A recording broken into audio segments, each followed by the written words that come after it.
Nah lo teman-teman sobat kicau, berjumpa lagi di channel Belajar Kicau.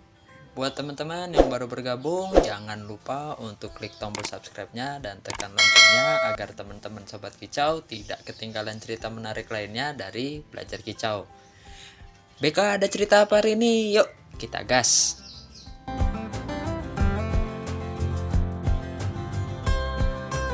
Halo teman-teman, kali ini saya ingin berbagi cerita ya teman-teman, bagaimana membuat murai batu yang sudah jinak kembali menjadi liar kembali ya teman-teman.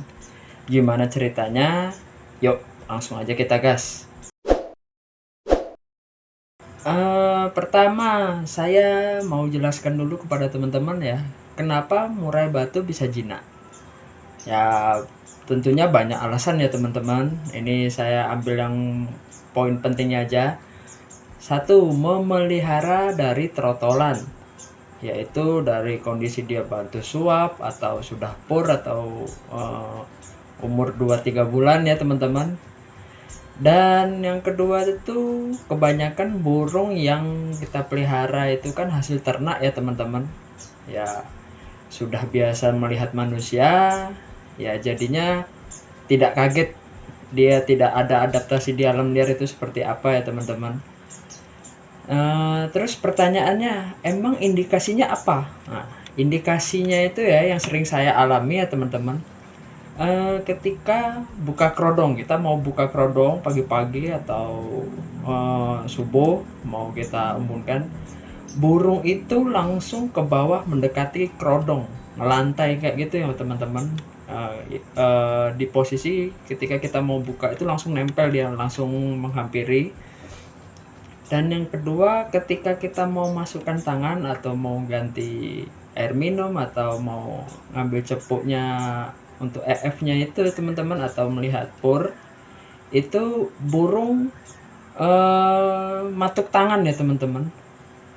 Nah, di sini efeknya apa? Nah, burung hanya mau bunyi ketika ada si perawat ya teman-teman. Dan hanya mau bunyi ketika kita goda ya, atau kita jentikan jari. Dan jika di track atau digantang tentunya akan susah bunyi ya teman-teman. Paling tidak dia bengong, lompat sana lompat sini, dan ngelowo ya teman-teman. Dari permasalahan tadi yang matuk tangan ya teman-teman, tidak hanya terjadi karena sering dikasih EF pakai tangan, itu tidak.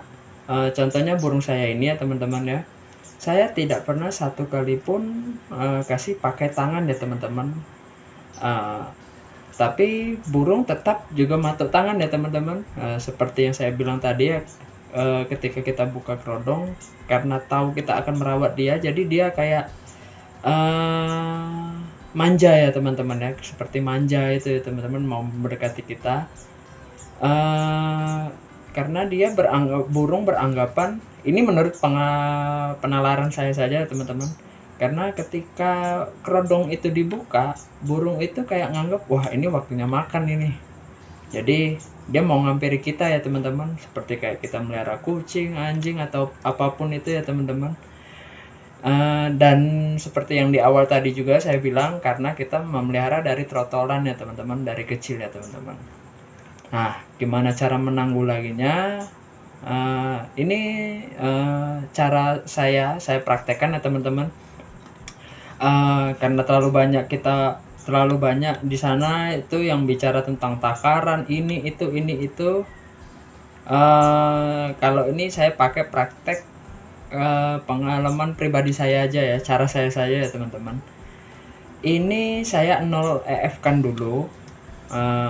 Saya bertujuan untuk mau menghilangkan kebiasaan dia langsung turun ke bawah mendekati pintu atau mendekati yang kerodong saat kita buka. Dan kali ini saya hanya memberikan pur.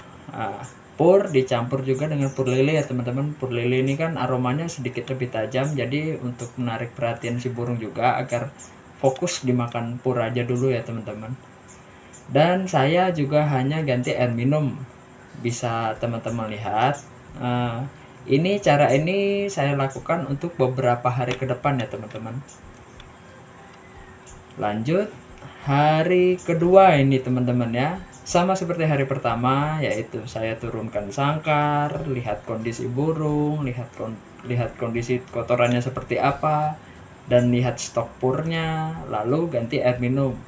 Dan ketika sudah angin-anginkan atau kita interaksi sejenak, langsung saya kembali gantung ya teman-teman. Dan ini hari ketiga juga sama, saya turunkan sangkar, lihat kondisi burung, lihat kondisi kotorannya, lihat pur, dan ganti air minum juga. Lalu setelah sudah rawatan harian, langsung saya angin-anginkan dan kembali saya gantung. Ini saya lakukan terus ke hari keempat, dan sampai di hari kelima juga masih saya nolkan EF. Dan di sini terlihat ya teman-teman, burung itu sering minum ya, minumnya lahap sekali ya teman-teman ya. Dan mulai di sini di hari kelima ini burung mulai mengobrak-abrik seperti ngacak-ngacak ya teman-teman purnya. Mungkin dia mencari makanan lain seperti jangkrik dan ulat hongkong kan, karena kebiasaannya seperti itu ya teman-teman. Dan kebiasaan mendekati sangkar ini terlihat sedikit berkurang ya teman-teman. Dan ini juga saya kembali saya isi pur, lalu ganti air minum, angin-anginkan, dan lanjut gantung kembali. Lanjut kemudian di hari ke-6 ya teman-teman, seperti biasa, lihat kondisi burung, turunkan, lihat kotoran, terus lihat kondisi pur dan air minumnya. Dan untuk kali ini saya mau coba diumbar ya teman-teman. Untuk di hari ke-6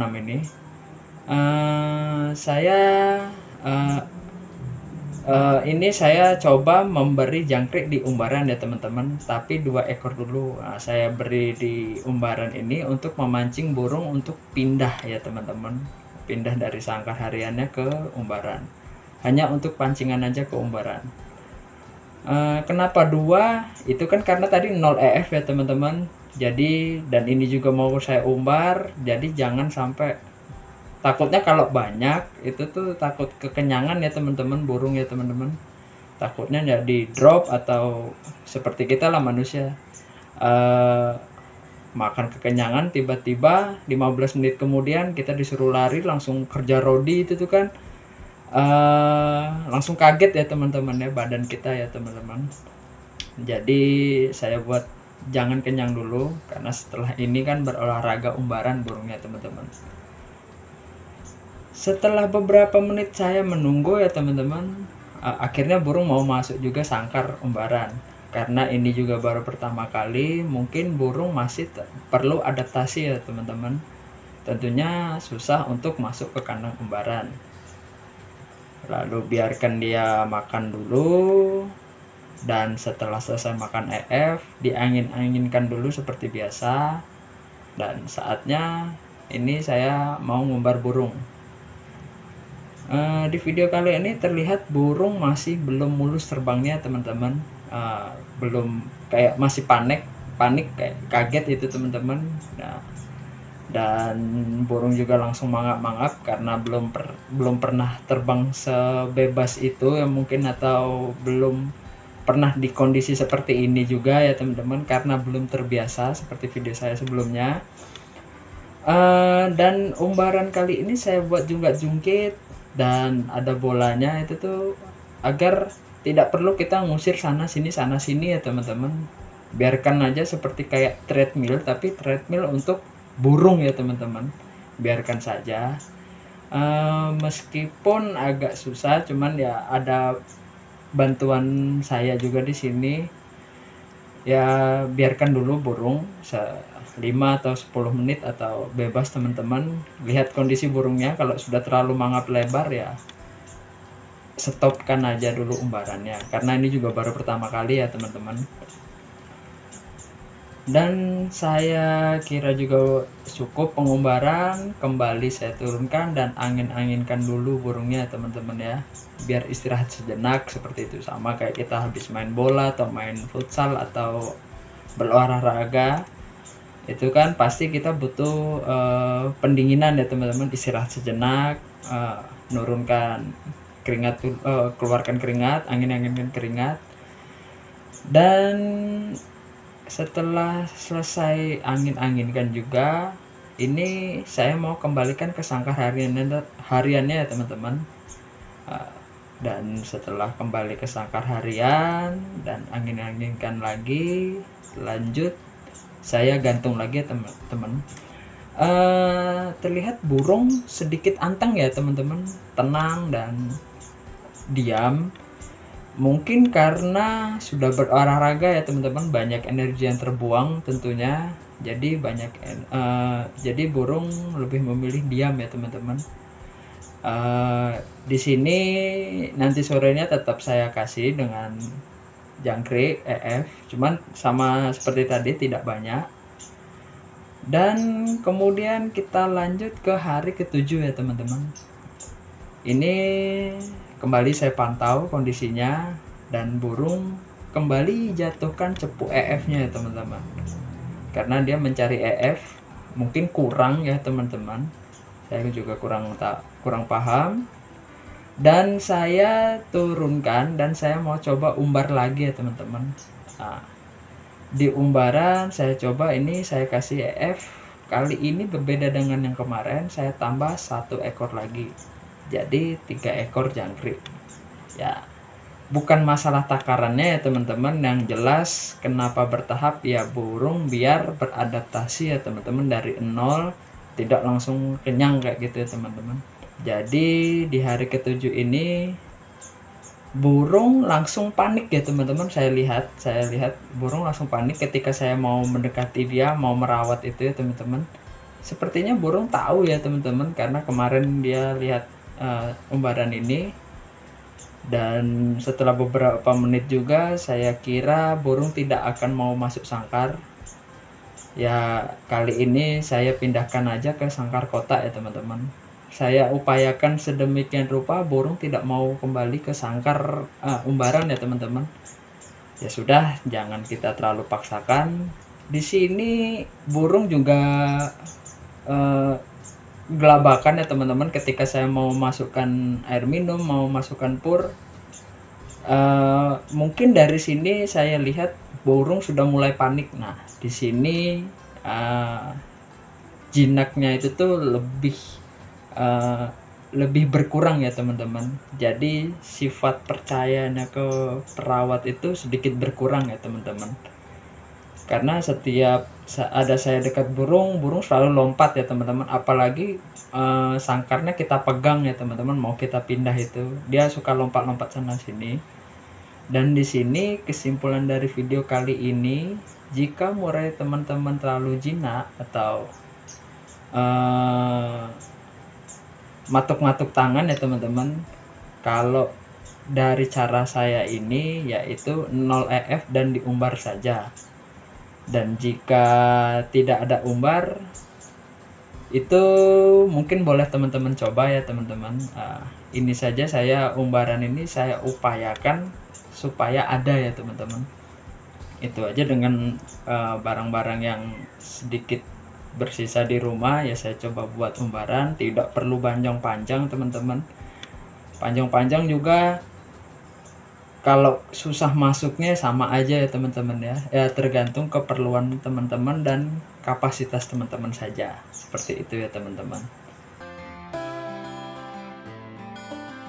Nah teman-teman, saya kira cukup untuk cerita hari ini. Terima kasih buat teman-teman Sobat Kicau yang sudah menyaksikan. Dan buat teman-teman, jika ada saran atau masukan, boleh isi kolom komentarnya ya teman-teman. Siapa tahu ada diskusi sesama pecinta burung. Terima kasih, semangat, tetap belajar.